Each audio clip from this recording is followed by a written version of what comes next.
Hello everyone, today I'd like to talk to you about Zoologist fragrances. Now, I have a daunting task ahead of me because I have this discovery set that has 25 fragrances in here. It's an official discovery set that I purchased over a year ago and I haven't opened them at all to smell them. We will do this, well, not today, but we will start this, I guess, mini series of videos today. I don't know how many videos it will take for me to explore 25 fragrances, but we'll see how this goes. We'll definitely take it slow, take our time, and see where this takes us. I've been putting this up for such a long time. I don't know why, maybe because it's such a daunting task to start, because whenever you start this you have to finish it, and there are so many. However, I am curious about this house of niche fragrances, probably one of the most famous niche houses at the time. And I think this is not a lie, because I truly like the concept behind Zoologist fragrances.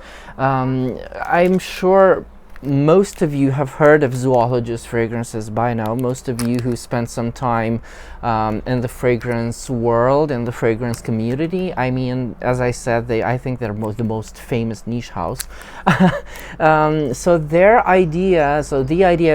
his idea, because it's Victor Wong, who's quite active in the community as well, which is always a nice thing. The idea behind these fragrances is choosing an animal and recreating everything there is to smell about that animal.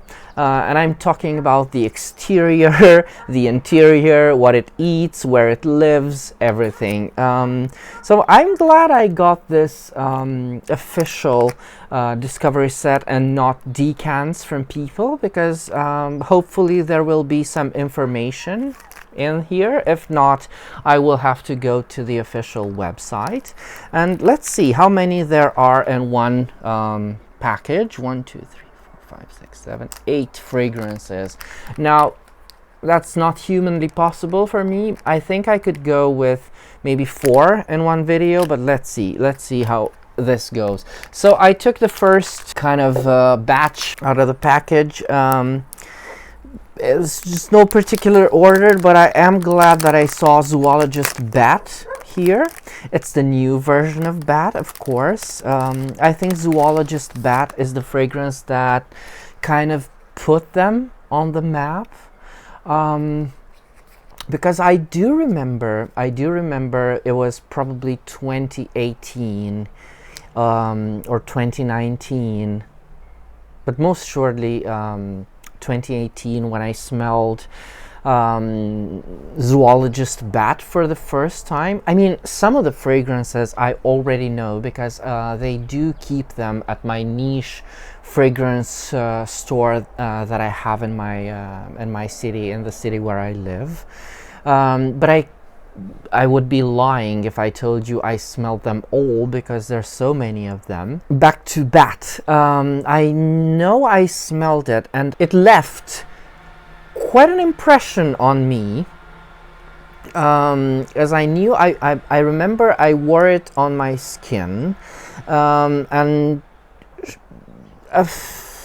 just a while after applying it, I got into a car with a friend, and we had to crack the windows open because it was too unbearable. As much as I liked the fragrance itself, it was very poetic. It was very artistically done. We're talking about the everything there is to be said about a bat that lives in a cave.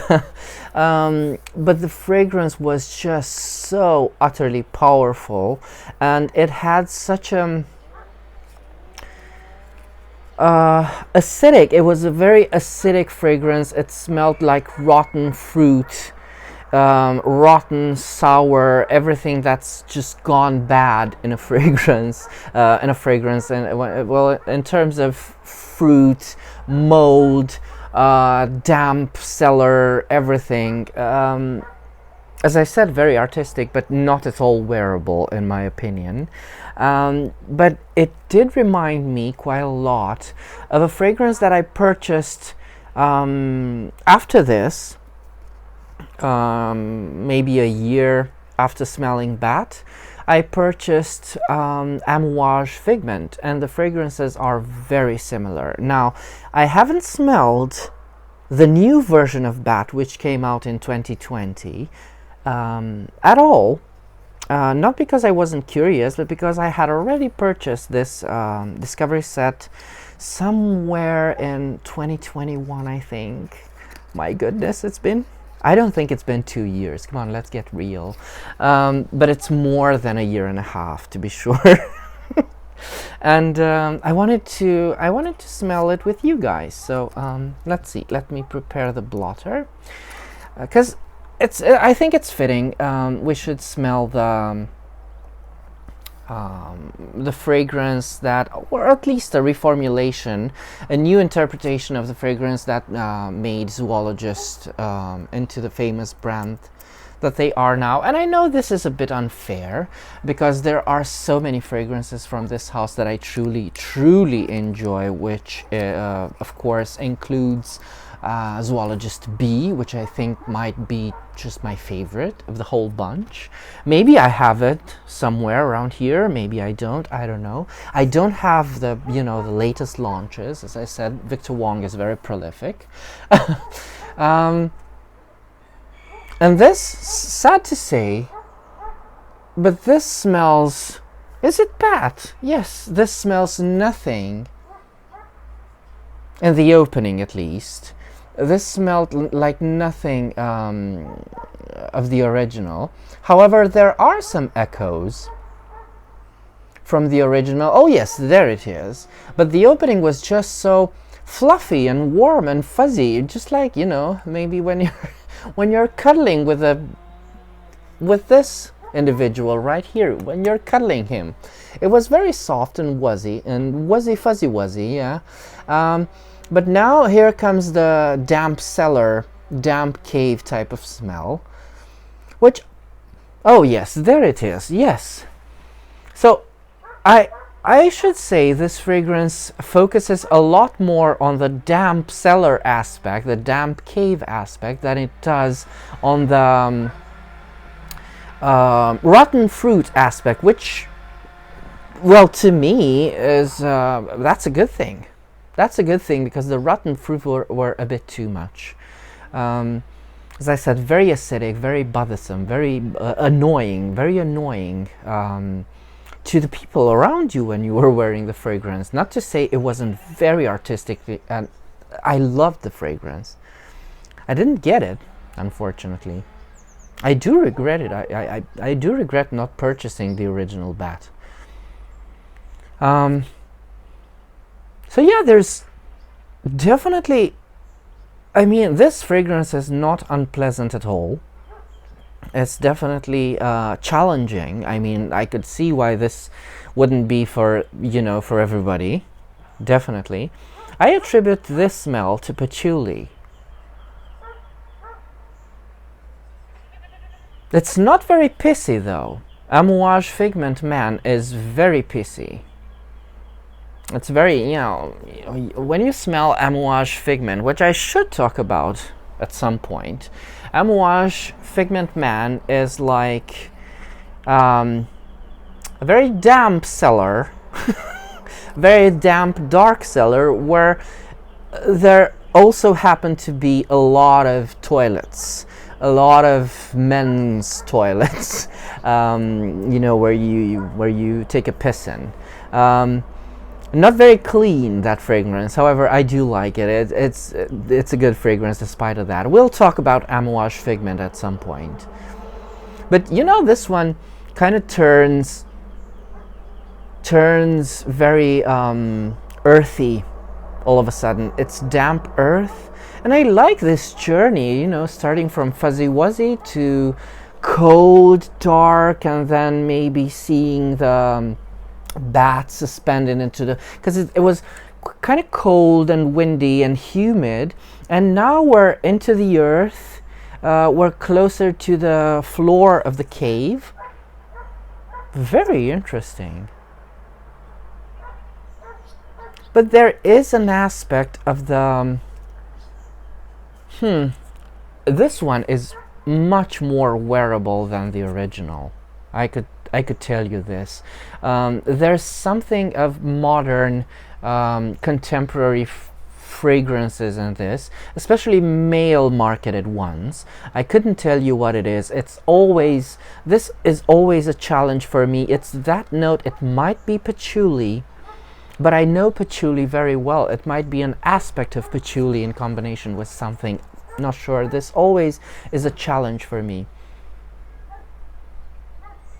But it's sort of like traditional men's fragrance that, you know. By the way, all of these fragrances are, all of the fragrances from Zoologist are unisex. They are thought of as unisex. Now let's see if there is anything interesting to learn about this fragrance. So, mystical, mysterious murmurings glide upon a blanket of inky sky. Shadows smear across the moonlight, their darting journey shrouded in darkness. Of course, they're describing bats. Bats, the only mammal capable of true flight, are enigmatic and alien. Zoologist bat escorts you on an odyssey through the night. This unique olfactory experience carries with you the fruit bat to a sumptuous feast in a lush tropical jungle before whisking you down to the recesses of its cavernous home. Sweet guavas and passion fruits ensnare you with addictive notes, then beckon you deep with primordial mineral scents that evoke a rugged enclosure redolent with hints of damp soil and vegetal roots. Allow yourself to hang, draped in pitch black, as alluring musks waft over you with every unfolding of the thousands of leathery wings that surround you. What a beautiful description there. Now I want to read the notes as well. Passion fruit, pink guava, and I must say this is not very fruity. Well, not yet anyway. Fig, soil accord, hay, incense, minerals, night blooming jasmine. Interesting. So a nocturnal jasmine. Really trying to get anything floral from this. And when I'm squinting, you know, so to say, over this, I do get some fruity notes. Fruity, very moist. Again, it's a very moist fruit, but not rotten, thankfully. Then you have animalic notes, leather, vetiver, mossy stones, teak wood. So there wasn't any patchouli in this. Like, okay, sure.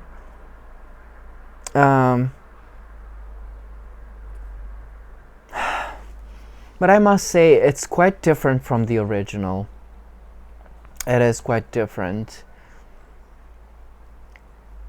Surely it's as interesting a fragrance that you might expect. I mean, if you have no idea what the original smelled, smelling this, you're still going to get a very artistic proposition, right? I mean, it's still a beautiful presentation, you know, for the senses. There's still beautiful imagery to be had. And I'm not saying it's worse than the original, but maybe just not as vivid, right, as the original truly was. But oh, and because I saw it written here, I knew this about them. Although they Zoologist fragrances do embody everything animal, they do not use fragrance ingredients, perfume ingredients that come from animal products, right? They do not use any animal products, which is a very, very good thing.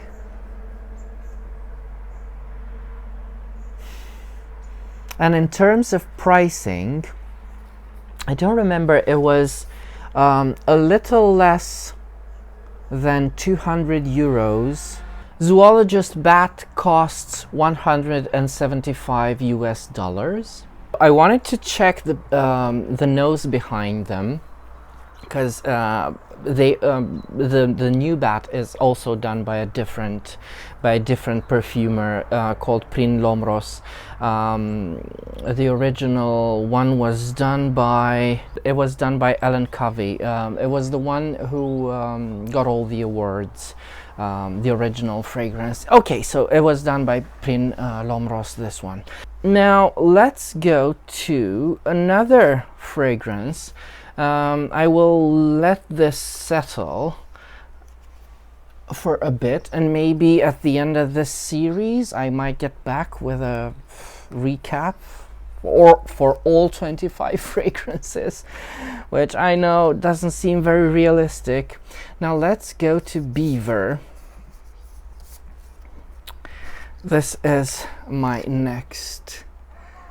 Such a good thing, you know. Oh, they do list the perfumer right here. Right here is where they tell you the perfumer.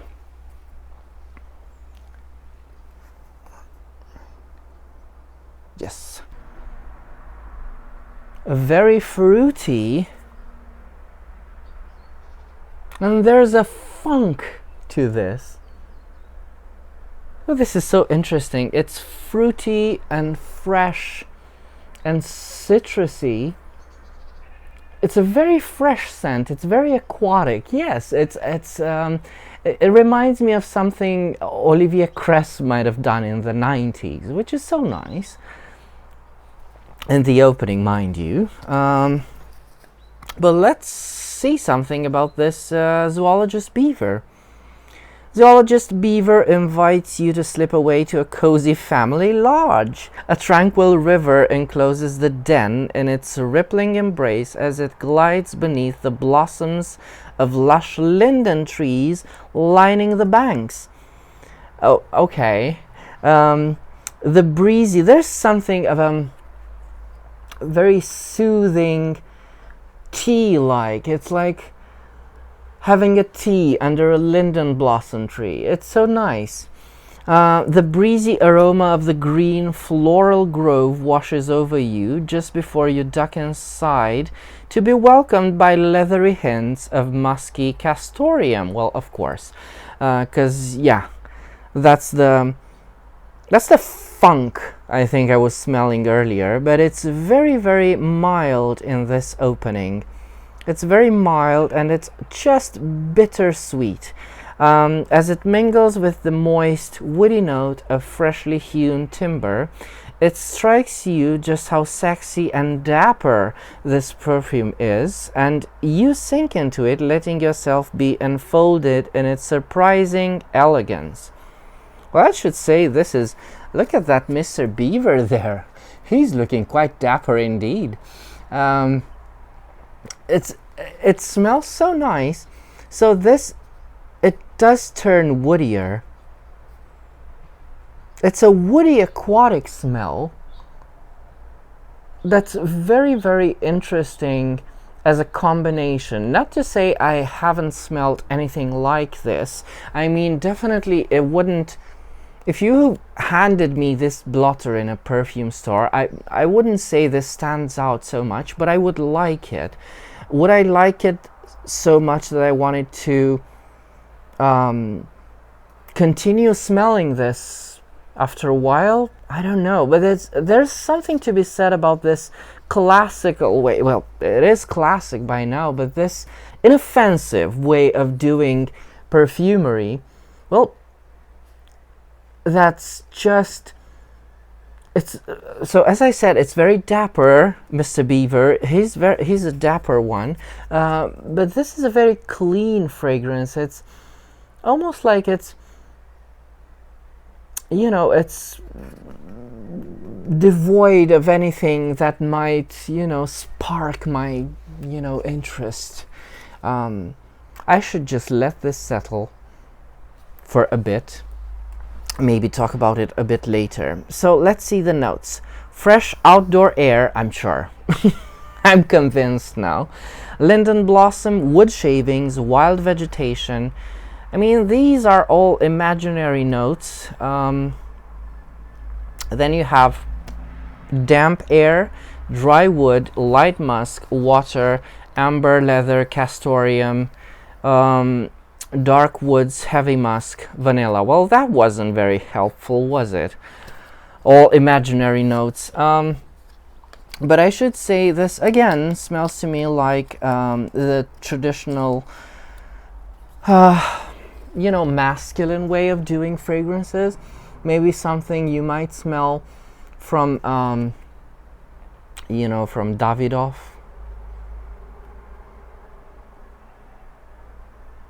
It does remind me of Cool Water quite a lot, which is not to say it's a bad thing, not at all. But it's not very, you know, where I am right now, I don't think it's very interesting and alluring to me. Well, lucky me. Next on this list is B, which is, oh, this is my favorite from the house right now. It's such a well done fragrance, and I did need a reminder of this fragrance. So, okay, let's go with B. And of course, we're talking about an amber, very honey inspired smell. But I should say that it's such a well done fragrance. It also won some awards. It was a finalist in 2020 for the Art and Olfaction Awards. It was done by Cristiano Canali. And there it is. Oh my goodness. Oh, this is so wonderfully abstract. It's floral honey,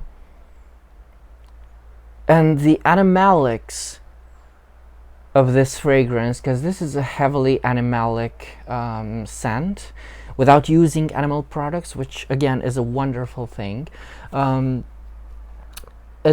It's sort of in the realm of musky saliva, which, you know, bees, right? Almost a touch of civet, I should say. But also fresh enough and balanced enough, because it's a problem when doing honey scents and ambery scents in general. How do you balance them? How do you balance that sticky honey for it not to get cloying? Because the term cloying is, I think best applied to the smell of honey. And this is not cloying at all. I don't know how they manage this. It's just so well balanced. It's florals that are fresh, and this is a true gourmand scent. I'm salivating whenever I smell this. While smelling this, it does induce this salivating reflex, and this to me is the marker of a true gourmand, because it's like opening a jar of most exquisite floral honey, and just, you know, it's very, yeah, it's like, and it's not only that. I mean, have you ever, I mean, whomst amongst us? I was very lucky to be able to smell the inside of a beehive. You know, because I've had, I know people who grow bees who keep bees. And I was present many times, and this was when I was much younger, but I remember because it's such a vivid, scent wise, it's such a vivid impression. It leaves such a powerful impression on you when you stick your nose into the beehive. It's such a plethora of smells, because it's the wax, the honey, the woody notes from the frames. The hive itself is wooden, you know, and it's a type of matured wood that's been in there for quite some time, and it kind of borrows the wood itself. And it's where I am right here, they use pine for this, and pine itself is a pretty fragrant wood. It's, you know, there's something to dry pine, and the wood kind of borrows from the scent of honey and the wax, and it's just so special. And you know, as a beekeeper, you can influence, I'm pretty sure most of you know this, you can influence the bee that the honey, the product that your bees produce, by transporting the beehives and putting them in the vicinity of the flowers that you might want your bees to harvest, right? And this is why I call it floral honey, because they do this, right? They put it in the vicinity of various florals, various plants that they want to harvest, and that's how you get floral honey. But this is something else. It's just perfect. This fragrance is perfect. I don't know why I don't have this, because I know I tried it on a few years ago, and it was just spectacular. This is such a well done fragrance. I cannot compare it to anything. I don't know if I gave you the perfumer for this. It's Cristiano Canali. Now let's read the description. The spring day seems still and peaceful, yet beneath the wildly splattered canvas of a blossom-strewn meadow, see, told you, thousands engage in a desperate race for survival. Worker bees toil in a frantic pace, ferrying a precious cargo of nectar and pollen to deposit it within cramped honeycomb cells, where it will nurture drones and larvae under the eye of a regal queen. And there's the regal queen right there. Right there. Look how regal she is. Look how regal the queen bee is. I love these drawings. Like the frantic hustle of the bee through a maze of multifaceted scents, Zoologist bee delivers a surreal experience. The rich aroma of honey captivates, while alluring florals, royal jenny, animalic beeswax, and regal incense unite to create a buzz, offering excitement and the sweet rewards of life. I should say, if ever you want to be inspired by an animal, by a living thing, and to create a fragrance, bee is the way to go. Bees. Such amazing creatures. Top notes: orange, ginger syrup, royal jelly accord, broom, heliotrope, mimosa, orange flower, benzoin, labdanum, musk, sandalwood, tonka, and vanilla. Quite a lot of tonka in this. I think it helps. I think it helps with the rounding up of the, and with the, you know, when creating this honey smell, you have to give it this this nutty flavor. It gives it the nutty flavor. What you need to know about this fragrance is, I'm looking at the base notes. Benzoin, labdanum, sandalwood, definitely tonka, and vanilla. This is I think most of it, yeah. This is the idea. It's a very heavy amber.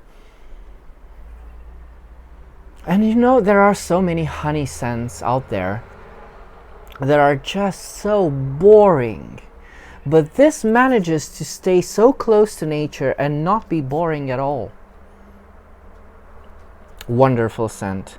And also the florals, which I see heliotrope mimosa. I had the opportunity to smell mimosa in Spain for the first time this summer, and it is exactly this gentle flowery smell. It's very I think it's in the same family with wisteria. I'm pretty sure. Mimosa. Might have to check. And orange flower. Yeah, gorgeous scent. If you haven't smelled Zoologist Bee by now, do yourself a favor. It's one of the best out there. I think the last fragrance, because my nose is a bit I have to take a break definitely. The last fragrance for today will be Zoologist Camel. Which, if I smelled, I don't remember it quite well, but this is, I think it's an older fragrance. I mean, it's been there for some years. Let's see, Camel. I'm expecting something dry, deserty, you know, maybe some dry fruit, some dates. Oh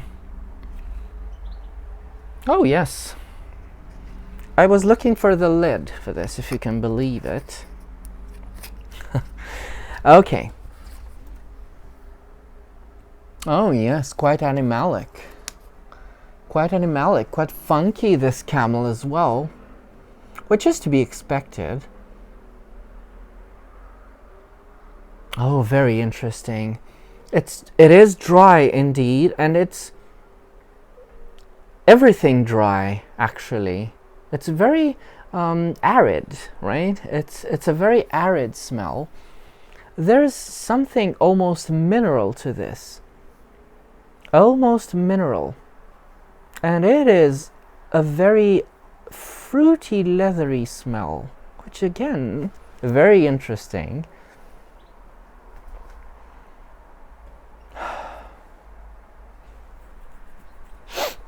Makes my nose itch. See, told you I have to take a break. Some florals in this.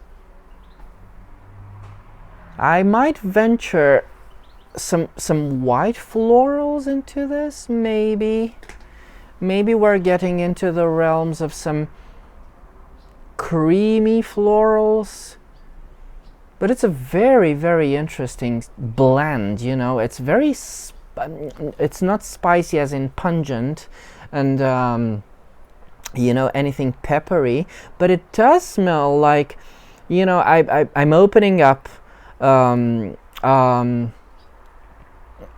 mix, right? A mix, like Oriental marketplace, right? A mix of everything, right? Something very precious in this. It might be saffron. Might be saffron. But it is very interesting, very dry, quite musky. And there's a boozy aspect to this as well. Why, very interesting, very lush. For a very arid and dry fragrance, it is also very lush and luxurious. It's taking me into, you know, a sort of jubilant celebration where there might be some alcohol or just a very fruity beverage, may it be fermented or not. But a very fruity beverage is like, it's like I'm in an oasis. It's nice because it kind of gets my mind going. It gets my imagination going. And this is a good thing. It definitely has a lot more to say than, you know, most fragrances that you might pick up in fragrance stores. I like this Camel. I like that it's so airy. There's nothing overpowering. It's very balanced. There's an airy outside quality to this. It's like almost like you're observing everything that, as I said, it's lush, full, luxurious, very mix of spices, but it's like you're observing them from a safe distance. Because I have to say this, going back to Bee for a second, there's something terribly claustrophobic about Bee. It's like you're drowned in honey. It's like, for Bee, it's like you're there in the hive, and it's like there's a claustrophobic feel to it. It's not a bad thing, it's just artistic, right? But for Zoologist Camel, you're like outside, you're safe, it's very airy, it's very interesting. I like it. Now let's look at the presentation for this. On a trek through an unforgiving desert, starting point and destination are indistinguishable from one another. Terracotta-hued dunes twist and writhe, their shapes ever shifting. Only the merciless sun and aloof constellations can be trusted to point the way. Weighed down by treasures, some tempting the eyes with their glittering sheen, other enticing the taste buds with exotic aromas, the camel plods towards a far-off marketplace. Water is but a dream for now, the taste of sweet dates, a distant memory. There is nothing but an endless ocean of sand. I love this. You know, it has that the spice must flow thing. I love it. And I did smell the spice might flow from État Libre d'Orange, and I must say it's such an uninspired. I'm sorry, I didn't like it. It's such an uninspired, spicy,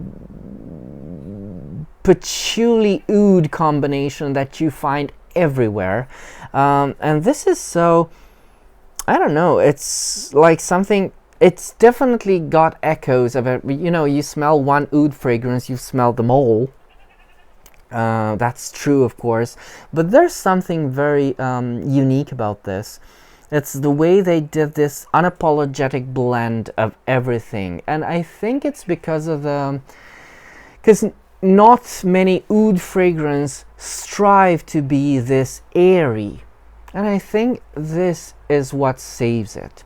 So let's look at the notes. Dried fruit, frankincense, palm date, rose, which is true. Amber, cedar, cinnamon, jasmine, myrrh, orange blossom. I think this is what saves it. Civet, musk, oud, sandalwood, tonka, bean, vanilla, and vetiver. And I should say I smelled only one fragrance, only one oud fragrance, that without it being too fruity as this one is, it kind of has that airy quality to it, and it is Epic Man from Amouage. Not to say they're similar, but just that airy, dry, very, you know, dare I say, fresh, and all very balanced way of doing fragrances. Love it.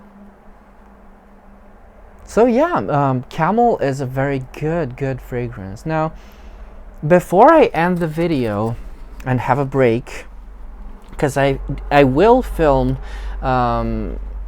another video, at least one, maybe I can do two, but I will have to take a break between them.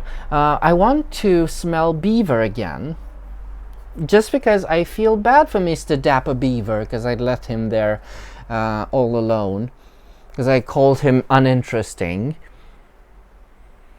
But sad to say, no, it's a good scent, but it just doesn't attract me as much as the others.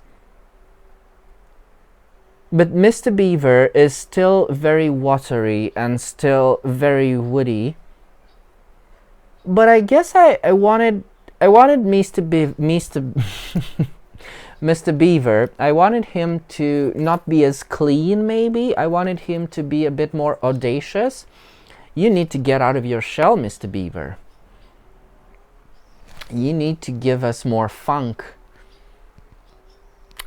I mean, it's about castoreum, right? Whenever, and I know they're not using animal products, and I'm not encouraging this, but I was just expecting something a bit more bitter, a bit more, definitely a lot funkier, a lot more leather, and a lot more, you know, burnt, smoky, right? Smoky, bitter, you know. And definitely more woody. You need to get to work, Mr. Beaver. Okay, so this was the first part of what it will be, what it would, of what will be, I guess, a longish series of videos, and I will see you in the next part for Zoologist Fragrances.